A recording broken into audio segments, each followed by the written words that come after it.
हम आज फिर से शिक्षकों और अभिभावकों के कुछ प्रश्नों के साथ उपस्थित हैं। आपके प्रश्नों के उत्तर देने के लिए हमारे साथ डॉक्टर एस सिद्धार्थ, शिक्षा विभाग के अपर मुख्य सचिव उपस्थित हैं। मैं आपका स्वागत करता हूं। अभिनंदन। सर, एक राधिका शर्मा हैं, गोपालगंज जिला में शिक्षिका हैं, सिधवलिया प्रखंड एनपीएस बुचिया काली टोला में कार्यरत हैं। इनका कहना है कि महोदय, मेरे साथ एक भीषण दुर्घटना हुई जिस कारण मेरे सीधे पैर के घुटने के सभी लिगामेंट टूट गए और उसके बाद मेरा ऑपरेशन कराया गया। महोदय, मैं 4 जनवरी 2025 से 31 मार्च 2025 तक मेडिकल अवकाश पर रही और इसके भुगतान के संबंध में मुझे किसी प्रकार की सहायता उपलब्ध नहीं करवाई जा रही। देखिए, हम लोगों ने बहुत स्पष्ट निर्देश दिया है। आपने देखा होगा, एक अवकाश के संबंध में निर्देश दिया है। अवकाश अवधि में वेतन नहीं रोकना है, अनलेस एंड अनटिल नो पे लीव पे कोई है। और यदि अवकाश अवधि में कोई टीचर का वेतन रोकेगा तो उस पर कार्रवाई हो जाएगी। मैं इसका रिकॉर्ड मंगवाऊंगा। आज तो शनिवार है, मंडे को मैं इसका रिकॉर्ड मंगवाऊंगा और इसका रिकॉर्ड मंगवा के मैं एक बार देखता हूं कि क्या क्या कार्रवाई इस टीचर के हुआ है, और मैं जो भी इसके सहायक हैं, जो भी इसको डील किए हैं और जिसके स्तर पर ये लंबित है, हम लोग उस पर कार्रवाई कर देंगे। यह टॉलरेटेबल नहीं है। और ये है कि आप अवकाश के अवधि में वेतन नहीं दें। बहुत सारी हमारी लेडी टीचर्स हैं जो मातृत्व अवकाश ली हुई हैं, अदर मैटरनिटी लीव्स ली हैं। अगर आप उसका वेतन ही रोक देंगे तो आप उसका गुजारा कैसे चलेगा? और उसको मेडिकल रिक्वायरमेंट्स हैं, मेडिकल खर्चा है। इसलिए बहुत ही स्पष्ट कहता हूं मैं सभी डीएस को अपनी मीटिंग्स में कि ये वेतन रोकना अवकाश पीरियड में और उसके बाद फिर नेगोशिएट करना, मतलब ये पुरानी आदत होनी चाहिए। और ये बिल्कुल टॉलरेट हम लोग नहीं करेंगे कि कोई वेतन रोकेगा और वेतन रोक के बैठ जाएगा। ये उसका राइट नहीं है। अगर अन्यथा कोई डिपार्टमेंट प्रोसीडिंग है या अन्य कोई इश्यूज हैं या एब्सेंटिज्म में, बात अलग है, लेकिन अवकाश के चलते अब वेतन नहीं रोक सकते। सर, एक उत्क्रमित उच्च विद्यालय महावला पंचायत ढोबा मिलिक रुपौली पूर्णिया के एक शिक्षक हैं, साइंस टीचर हैं। ये कहते हैं कि respected sir, greetings, I would like to bring to your kind attention that the building of my school has been incomplete for last 5 years. Our school has an enrollment of approximately 700 students, but due to incomplete construction, regular teaching and learning activities are being severely affected. Therefore, I humbly request you to kindly take necessary action. ये बड़ी अच्छी बात है कि 700 बच्चे school में हैं और स्कूल इनकम्प्लीट है। इसको हम लोग ऑन प्रायोरिटी बेसिस हम लोग जो कार्यपालक अभियंता हैं उसको हम लोग भेजेंगे ऑन मंडे और इंश्योर करेंगे ये टाइमली अब अनदर 1-2 महीने में इसको कंप्लीट हो जाए, ताकि बच्चे को मतलब भवन का अभाव नहीं हो। और इसी प्रकार हम लोगों ने जो इस साल की कार्य योजना भी बनाई है कि जितने भी इस प्रकार के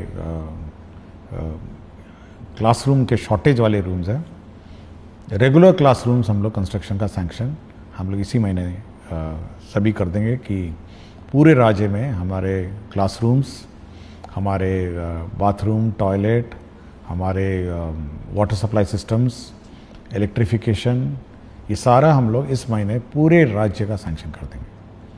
इसलिए जिनके पास है भी नहीं और जिनके यहाँ रूम्स की कमी है, वह इस बात से जानकारी देना चाहूँगा कि वहाँ पर भी हम लोग अब classroom, additional classrooms, toilets, water supply और इलेक्ट्रिफिकेशन, ये ऑन प्रायोरिटी बेसिस, और जहाँ जहाँ इंक्रोचमेंट और अन्य इश्यूज़ हैं और बाउंड्री भी हम लोग इस साल निर्माण कराएंगे। Thank you sir. सर, एक सर मधवापुर प्रखंड है मधुबनी जिले के, वहाँ के एक सिटीज़न हैं, वो एक सवाल रख रहे हैं कि हमारे प्रखंड में टोला सेवक एवं मरकज सेवक की कई सीटें रिक्त हैं, परंतु इसके बावजूद एक भी सीट जारी नहीं की गई है कि शिक्षा व्यवस्था एवं नियोजन प्रक्रिया के पारदर्शिता के विपरीत प्रतीत होता है। जानकारी प्राप्त हो रही है कि कुछ अधिकारियों द्वारा गलत तरीके से 0 सीट की रिपोर्ट विभाग को भेज दी गई है, जिससे योग्य अभ्यर्थियों के अवसर बाधित हो रहे हैं। आपसे निवेदन है कि इस संबंध। देखिए, तालमी मरकज़ और जो टोला सेवक हैं, जो इन दोनों की बहाली हो रही है और एक डेडलाइन फिक्स्ड है। हम लोग देखिए, बहुत सारे माननीय उच्च न्यायालय में भी वाद लंबित हैं। हम लोगों ने ये कहा है कि जहाँ जहाँ उच्च न्यायालय में वाद लंबित नहीं है वहाँ की बहाली करें, और जहाँ पर माननीय उच्च न्यायालय में वाद लंबित है उनका जैसे जैसे निपटारा होगा हम लोग बहाली करेंगे। इनका क्या मामला है ये मुझे देखना पड़ेगा, और मैं अगला सप्ताह इसको देख लूँगा कि ये वास्तव में माननीय उच्च न्यायालय में ये वाद लंबित हैं या कोई अन्य जैसे बता रहे हैं। इसको मैं रिजॉल्व अगले सप्ताह इसको कर दूँ।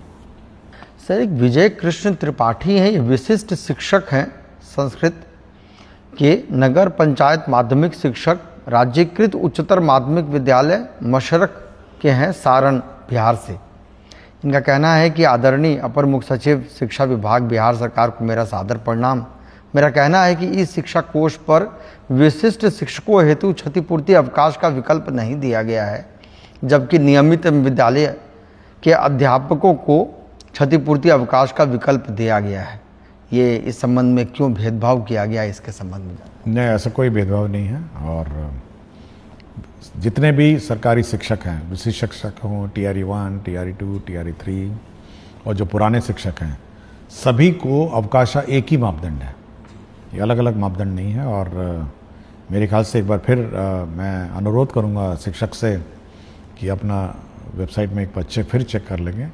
सारे अवकाश जो अन्य टीचरों के लिए अलाउड है वह इनको भी अलाउड है। केवल आपका नियोजित जो पुराने पंचायत स्तरीय है जो टीचर हैं, वो वैसे भी इस शिक्षा कोष में मतलब वह भी उनकी निकाय जो है वो स्थानीय निकाय है जो अवकाश देती है। बट सरकारी शिक्षक जो हैं उनकी अवकाश तालिका एक साथ है, एक ही बराबर है, अलग अलग नहीं।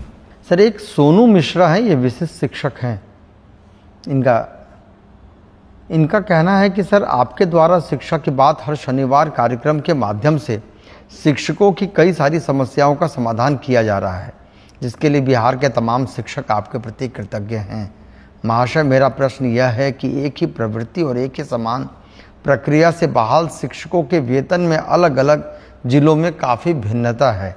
आपसे अनुरोध है कि जैसे आपने विभिन्न समस्याओं का समाधान किया है, ठीक उसी प्रकार वेतन निर्धारण की समस्याओं का भी निराकरण करने की कृपा करें। देखिए, मेरी जानकारी में है ये बात कि वेतन निर्धारण में भी इश्यूज हैं, और हम लोग कोई इस प्रकार का कोई बॉडी बनाएंगे जिनको भी वेतन निर्धारण में आपत्तियां हैं वो वहाँ जाके अपील करेंगे। तो ये बात मेरे संज्ञान में है कि वेतन फिक्सेशन और वेतन का जो इसमें इश्यूज हैं ये है, क्योंकि बहुतों को केवल मूल वेतन पे वेतन मिल रहा है। ये भी मेरी जानकारी, क्योंकि सिस्टम में दिखता है कि मूल वेतन पे आप है, लेकिन जो इंक्रीमेंट्स हैं ये सब है, ये सब नहीं लग रहे हैं। तो इसको हम लोग जैसे ही ये लोग टीचर्स ज्वाइन करेंगे अवकाश के बाद, और कुछ लोग तो नए स्कूलों में ज्वाइन करेंगे, एक बार इसको हम लोग फिर रिजॉल्व करने की कोशिश करेंगे। अभी हम लोग की जो ताबड़तोड़ व्यवस्था है वो ये है कि कम से कम लोगों का वेतन शुरू हो जाए। किसी का पैन नंबर गलत हो रहा है, किसी का आधार मैपिंग गलत हो रहा है, और ये सब बहुत अभी इश्यूज अभी भी हैं, और सक्षमता के साथ इश्यूज हैं, TRE 1 के साथ इश्यूज हैं, किसी ने कुछ प्राण भर दिया, किसी का कुछ प्राण है। तो ये अभी फायर फाइटिंग इसी में चल रही है।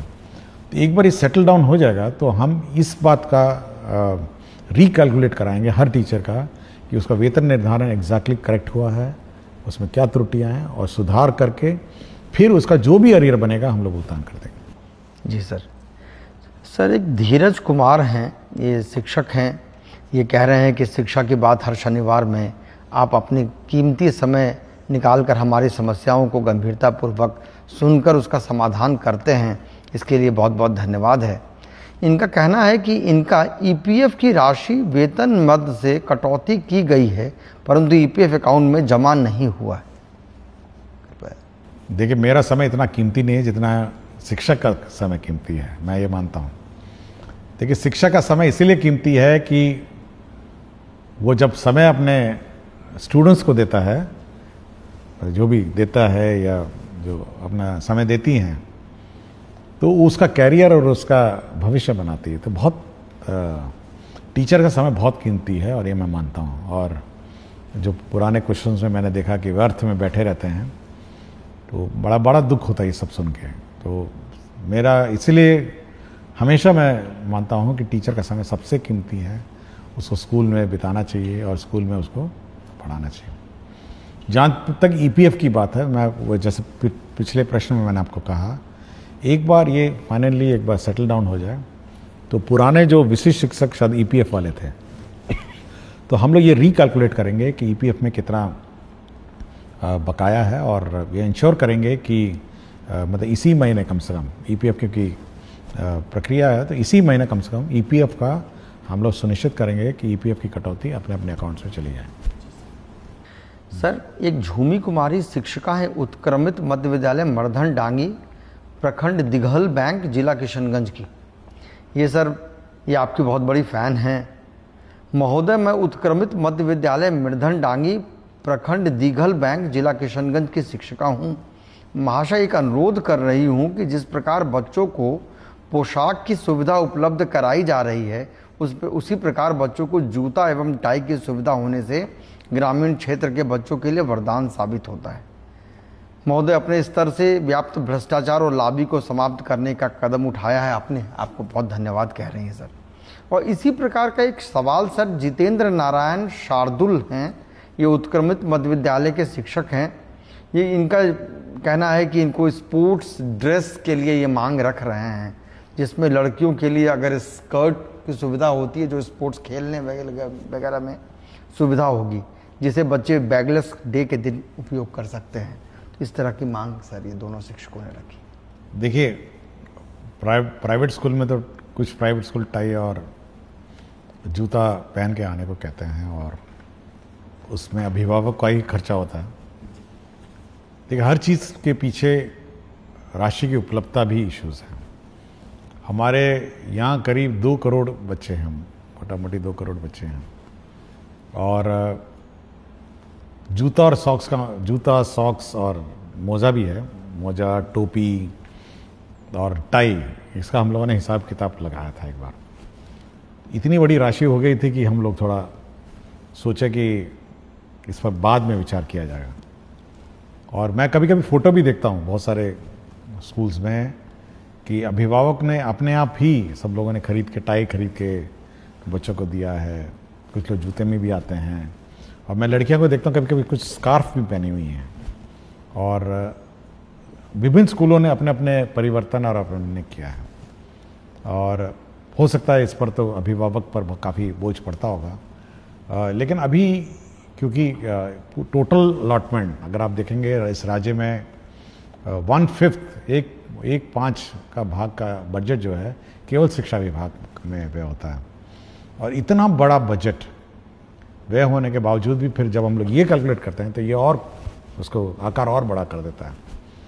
तो भविष्य में सोचेंगे, बट ये अच्छा विचार है।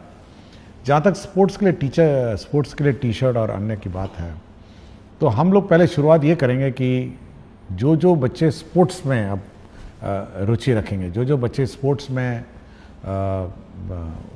मतलब रुचि रखेंगे, उनको सीमित रूप में, मतलब लिमिटेड, हम लोग कोशिश करेंगे। क्योंकि अभी हाल में आपने देखा होगा जो स्कूलों में स्पोर्ट्स इवेंट हुआ था, तो टी शर्ट भी जो विनर्स हैं उनको मिली थी। तो कुछ सेलेक्टेड जो आउटस्टैंडिंग स्पोर्ट्स मैन और वुमेन है, जो बच्चे हैं, तो उनको टी शर्ट की व्यवस्था करने की कोशिश करेंगे। हरिप्रसाद नायक हैं, अरनामा, वासुदेवपुर, लोकहा, मधुबनी की। इन्होंने कहा है कि जन जन की ये पुकार है कि लंबे कार्यकाल तक शिक्षा विभाग के पद पर रहें डॉक्टर एस सिद्धार्थ। शुरू किया उन्होंने। मान्यवर, आपने जिस कार्य कौशल के तहत शिक्षकों की दैनिक उपस्थिति में सुधार की है, इस कृति के लिए प्रार्थना है कि बिहार सरकार आपको एक प्रशंसा पत्र प्रदान करे और आपके द्वारा किए गए इस कार्य को इतिहास के पन्नों में स्वर्ण अक्षरों में सचित्र अंकित किया जाए।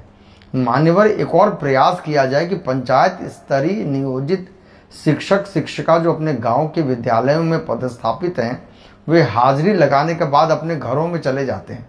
रोकने पर एचएम के साथ गाली गलौच और अभद्र व्यवहार करवाते हैं। महाशय, ऐसे शिक्षकों का स्थानांतरण अनुमंडल के बाहर कर दिया जाए। देखिए मुझे कोई प्रमाण पत्र की ज़रूरत नहीं है और मुझे कोई प्रशस्ति पत्र की ज़रूरत नहीं, और मेरा एक ही प्रशस्ति पत्र होगा। मतलब अगर शिक्षक देना चाहेंगे या अभिभावक देना चाहेंगे, वह यही होगा कि बच्चों को अच्छी शिक्षा मिल जाए, मतलब उसका कैरियर बन जाए और अच्छे अच्छे स्थानों में वो पदस्थापित हो जाए, और एक शिक्षित बच्चा हमारे विद्यालयों से निकले। यही मेरे लिए मेडल कहिए, प्रशस्ति पत्र कहिए, और मेरे एफर्ट्स को अप्रिशिएट करने का एक ही माध्यम है कि बच्चा पढ़ के अच्छा पढ़ाई करके निकले, अच्छा एक शिक्षित सिविल समाज में वो बिहेव करे, ट्रैफिक रूल फॉलो करे, क्यू में खड़ा हो, एक डिसिप्लिन नागरिक के रूप में वो इस विद्या का जो मंदिर है वहाँ से निकले। तो मेरा एक ही उद्देश्य है, और यदि कोई टीचर और अभिभावक सोचते हैं कि हमको मेडल मिले, तो यही मेरा मेडल है कि बच्चा इस विद्या का मंदिर में पढ़ाई करके निकले। जहाँ तक जो स्थानीय निकायों के टीचर हैं उनके बारे में जो लिखा गया है, मैं दोहराऊंगा नहीं। मैं बहुत ही स्पष्ट हूँ कि क्योंकि हो सकता है स्थानीय निकाय क्योंकि अनुमंडल से बाहर नहीं जा सकते हैं, लेकिन इन पर कार्रवाई हम लोग करते हैं। यह बिल्कुल स्पष्ट है। यदि सोचते हैं कि स्थानीय निकाय में हैं और इन पर कोई कार्रवाई नहीं हो सकती है, हम लोगों ने बहुत सारे स्थानीय निकाय टीचरों को डिसमिस किया है, बहुतों की नौकरी गई है। इसलिए यह बिल्कुल स्पष्ट है कि कोई भी टीचर अगर लापरवाही करेगा, इस प्रकार गाली गलौज करेगा, तो वो बिल्कुल फिर तो डिपार्टमेंट प्रोसीडिंग और डिसमिसल का भोगी होगा। और जहाँ तक सरकारी शिक्षक है, जैसे नियोजित है, ये सक्षमता पास शिक्षक TRE 1, TRE 2, 3 है, अगर वह इस प्रकार का कार्रवाई वो भी करें, तो मैंने पहले ही बता दिया कि उनका जिला से बाहर कर देंगे हम लोग। ये जिला में रखने की क्या ज़रूरत है जब आप अपने स्थानीय क्षेत्र में जाके बैठ के पढ़ाई नहीं सकते हैं। तो बहुत ही स्पष्ट है कि अगर आप इनडिसिप्लिन करेंगे और इस प्रकार की हरकतें करेंगे तो करेंगे। और दूसरा ये है कि हम लोग का ये मानना है कि किसी स्कूल की व्यवस्था सामूहिक रूप से संचालित होती है, और यदि कोई टीचर इस प्रकार का हरकत करता है तो यह दायित्व अन्य टीचर का बनता है कि वह सरकार में रिपोर्ट करे कि देखिए फलाना टीचर बदमाशी करते हैं, फलाना टीचर भाग जाते हैं, फलाना टीचर गाली गलौज करते हैं। ये बाकी टीचरों का भी दायित्व है कि सरकार को सूचित करे ताकि सरकार उस पर कार्रवाई करे। जी सर, ये बहुत उपयोगी भी है सर। और सर एक आम ग्रामीण का ये सवाल है कि इनका मानना भी है कि प्रायः सभी जगह शिक्षा में बदलाव हो रहा है, पर मोतिहारी प्रखंड पिपरा कोठी पंचायत राज वीर छपरा राजकीय बुनियादी विद्यालय पिपरा कोठी भगवान भरोसे ही चल रहा है। प्रधानाध्यापक विद्यालय प्रांगण में ही खैनी खाते हैं। वह MDM व अन्य राशि के साथ साथ वर्ग संचालन, अभिभावकों को विद्यालय नहीं बुलाना सहित तमाम तरह की अनियमितता है। हम अभिभावक हमेशा आपका कार्यक्रम फेसबुक पर देखते हैं। आप दूसरे विद्यालयों में वीडियो कॉल पर बात भी करते हैं। सर उम्मीद है इस विद्यालय के लिए भी कुछ। देखिए हम लोग के जो रिकॉर्ड्स हैं, अटेंडेंस का रिकॉर्ड हमारे पास है, MDM के रिकॉर्ड्स हैं। हम लोग समय समय पर बोले हैं कि सबका फोटोग्राफी होना है, मिड डे मील का, पेरेंट टीचर में, ये सारे खंगालेंगे हम लोग इस स्कूल का। जैसे ही स्कूल खुलेगा, ये तो मेरे रिकॉर्ड्स में होंगे ही, मैं एक बार चेक कर लूँगा कि सारे रिकॉर्ड्स हम लोग खंगालेंगे। और दूसरा है कि हम लोग एक टीम भेजेंगे स्कूल का जांच के लिए, और इनके कार्यकलाप की जांच करेंगे। अगर यदि टीचर्स दोषी पाए गए, जैसे मैंने पहले ही कहा, अगर दोषी पाएंगे तो आपको जिले से बाहर कर देंगे। तो ये स्कूल परिसर में किसी प्रकार की लापरवाही इन टर्म्स ऑफ डिसिप्लिन और क्वालिटी ऑफ एजुकेशन या निर्देशों का पालन नहीं करना, इसके लिए तो हम लोग कार्रवाई कर देंगे। बहुत बहुत शुक्रिया सर। हम लोगों ने आज शिक्षकों के साथ साथ कुछ ग्रामीणों के भी सवाल लिए हैं। सर बहुत बहुत धन्यवाद। सभी शिक्षक मुझे लगता है कि सब संतुष्ट भी हो रहे होंगे। हम अगले शनिवार फिर कुछ प्रश्नों के साथ पुनः उपस्थित होंगे। तब तक के लिए नमस्कार, धन्यवाद।